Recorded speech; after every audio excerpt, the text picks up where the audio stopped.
Ayolingizga qanday munosabatda bo'lsangiz, boshqalar ham xuddi shunday munosabatda bo'lishadi. Chunki ayoliga qanday munosabatda bo'lsa, atrofdagilar ham xuddi shunday yo'l tutadi. Agar ayolini izzat qilsa, so'zini qadrlasa, uni hurmat bilan qo'llab-quvvatlasa, bu hurmatni boshqa qarindoshlar ham davom ettiradi. Aksincha, o'z juftiga bepisand qarasa, uni kamsitsa, oila a'zolari ham shunday muomala qilishni o'zlariga ruxsat deb bilishadi.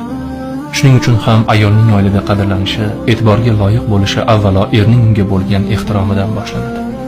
Bir og'iz bu mening juftim, uni hurmat qiling degan so'z butun oilaning munosabatini o'zgartiradi. Chunki ayolning qadri erning og'zidan chiqqan so'zda, uning ko'rsatgan munosabatida. Chin erkaklik baqirishda, urishda yoki men erkakman deb ko'krak kermoqda emas.